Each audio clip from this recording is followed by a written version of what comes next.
Assalomu alaykum. Juda ko'pchilik o'zini hayotda yo'lini, sohasini, kasbini topolmay adashib yuruvchilar uchun ajoyib bir hikoya aytib bermoqchiman. Manfaatli bo'ladi sizga. Ko'pchilik hozirda IT sohasini o'rganadi. 2-3 yildan keyin bu menga to'g'ri kelmadi deb marketingga o'tadi. U menga to'g'ri kelmadi deb turib uzumda savdo qilishni boshlaydi. Bu ham menga to'g'ri kelmadi deb har xil sohalarda o'zini sinab ko'ruvchilar uchun barcha yo'llar Rimga olib boradi degan foydali hikoya. Bir kuni bir yigit Rimga borish maqsadida harakatlanishni boshlabdi. Oldidan 3 ta yo'l chiqibdi. Chapga, o'ngga, to'g'riga.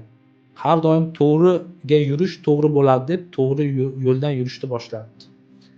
Va oldidan o'rmon chiqibdi. O'rmonga har qancha kirib yurishni boshlaversa, u tugamas ekan. 2 yilcha vaqtini yo'qotib, bu yo'l noto'g'ri tanladim, o'ngni tanlashim kerak deb turib ortga qaytibdi va o'ngdagi yo'ldan yurishni boshlabdi. O'ngdagi yo'lda sahro chiqibdi. Sahroda ancha payt vaqtini yo'qotib qo'yib, adashib 3 yildan ziyod umrini yo'qotib, orqaga qaytib, chap yo'ldan yuraman deb chapga yo'lni tanlab harakatni boshlabdi. Chap yo'lda ham botqoqlikka duch kelibdi.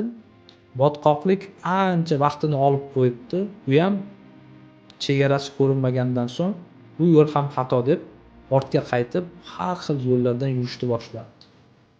30 yil deganda u va nihoyat Rimga yetib kelibdi. Rim bu juda katta imkoniyatlar shahri ekanligini ko'ribdi. Bu yerda ko'p boylik, ishlar borligini ko'rgan bola, lekin 30 yil vaqtini yo'qotganligi tufayli u qariyaga aylanib, hozirgi oldingiday shijoati yo'qligi tufayli hech bir ish qila olmay, oddiy odam sifatida ko'chalarni sayr qilishni boshladi. Muvaffaqiyatga erishgan insonlarni ko'rib, ulardan qiziqib, qaysi yo'l bilan keldingiz deb so'radi. Bitta bankka ega bo'lgan inson oldimdan 3 ta yo'l chiqdi, to'g'ridagi yo'lni tanladim va o'rmon chiqdi. Yurdim, 5 yil deganda Rimga yetib keldim. Va birinchi biznesimni boshlab, hozirda men muvaffaqiyatli bankimni hosil qildim deb aytibdi. Ikkinchi bir muvaffaqiyatli insondan so'rasa, u o'ng yo'ldagi yo'lni tanlab sahro chiqqanligini aytibdi va 6 yil deganda sahrodan kesib o'tib, o'zini Rimga yetib kelganligini aytibdi. Oila qurganligini, biznes boshlaganini, tanishlar orttirganligi va bu muvaffaqiyatga olib kelganligini so'ylab beribdi. Yana bir yo'lovchidan so'rabdi, o'shada ko'rib qolgan. U chap yo'lni tanlaganini aytibdi, botqoqlikdan o'tganligini aytibdi.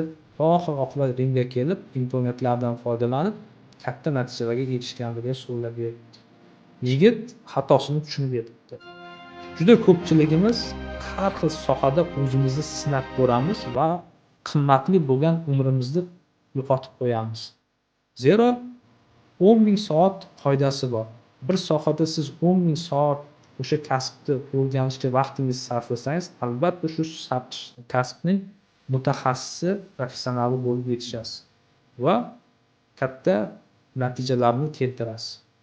Shuning uchun bir sohani tanladingizmi, bu sohada iloji boricha ko'proq vaqt sarflab, siz o'zingizni topishga harakat qiling.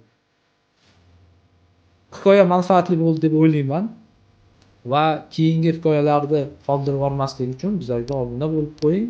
Bizni qo'llab-quvvatlash uchun like va do'stlarga jo'natish tugmalarini ham bosish esdan chiqmasin. Rahmat.